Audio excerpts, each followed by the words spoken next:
Wow. Okay, I have to say, I was genuinely taken aback when I heard the news, and I bet a lot of you were too.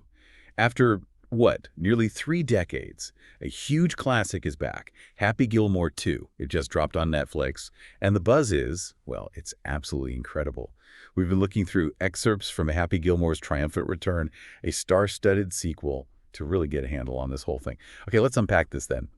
After 28 years, what makes this comeback so big, so monumental? Yeah, it's fascinating, isn't it? Because this isn't just, another sequel rolling off the production line. It feels like real proof of how fan demand, like persistent fan demand, can actually shape what gets made in entertainment. So for you listening, what we want to do in this deep dive is sort of unraveled how that fan energy actually worked, how it finally pushed Adam Sandler to say yes. And we'll look at the surprising things they packed into this sequel and why it seems to be hitting such a chord with people, turning, as the source says, an old maybe into a full-blown comeback. It really is hard to believe, isn't it? Yeah. The material we looked at makes it super clear. Sandler finally did it. Yeah. He actually made it. And it's not just that Happy's back, right? Netflix seems to have really understood the assignment here. They've packed this movie with some truly unexpected cameos. I mean, we're talking Bad Bunny, Travis Kelce, Eminem, Post Malone. That's a pretty wild lineup for a golf comedy, wouldn't you say? Absolutely wild. And if you look at the bigger picture, it really taps into this trend we're seeing more and more. Strategic legacy IP monetization, basically. These aren't just random famous faces thrown in there, not at all. Each one brings this huge different audience with them. Bad Bunny, that's a massive global music fan base right there. Travis Kelce pulls in sports fans, pop culture followers. It's very calculated, to make sure Happy Gilmore 2 isn't just for the folks who grew up quoting the first one. It becomes this cultural event for multiple generations, pulling in new demographics. It's a really interesting point, expanding beyond just pure nostalgia. Yeah. But, I mean, given how long it's been, 28 years, wasn't there a big risk, like maybe the original fans had moved on, or the humor just wouldn't land the same way today? What did they do, Sandler and Netflix, to kind of manage that risk while still trying to bring in those new viewers you mentioned? Right. That's where the nuance comes in, I think. Fan demand gets you so far, but you also need to hit the right moment, the right tone. And the source material points this out. It says, beyond the laughs, there's heart too. Apparently, Sandler included a subtle tribute to the late Cameron Boyce, and fans are really noticing they're deeply touched by it. Now, that adds this unexpected layer, right? It's probably not something heavy-handed that pulls you out of the comedy. More likely, it's woven in carefully, respectfully, a nod for the longtime fans.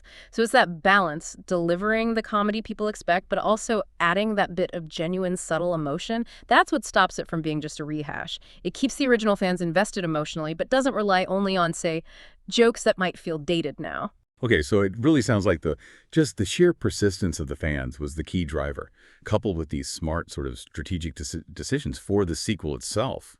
The material says it explicitly, doesn't it? He finally made the sequel because fans never stopped asking. You think about that, decades of people asking on social media, petitions, probably shouting it at him in the street.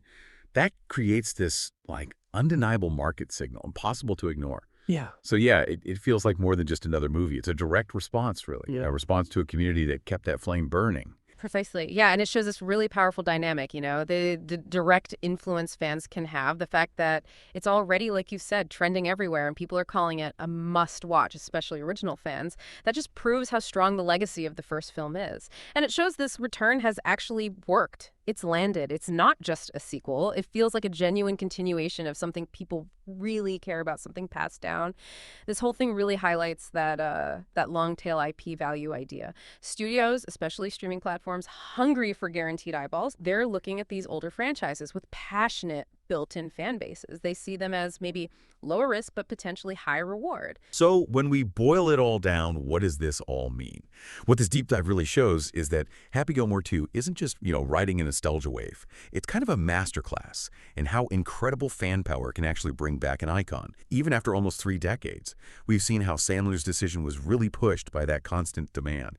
And the sequel itself is this exciting mix, these big strategic cameos, Bad Bunny to Eminem, you name it, plus that really touching, subtle tribute to Cameron Boyce. The whole thing just highlights how a film can hit massive trending status, become a must-watch again for its original fans, and really cement itself as a cultural touchstone that people are still quoting, but now kind of re-energized for today. Absolutely. And maybe the final thought to leave you with is this. Just consider how that unwavering demand, stretching over decades, how it didn't just bring a character back from being dormant, it actually managed to inject it with new relevance, with these unexpected strategic moves, these cameos, and even that surprising emotional depth. It's just a really striking example of how that relationship between creators and their audience is evolving. It really reminds us that sometimes the fans genuinely hold the power, they can shape what gets made, and how those things connect with us.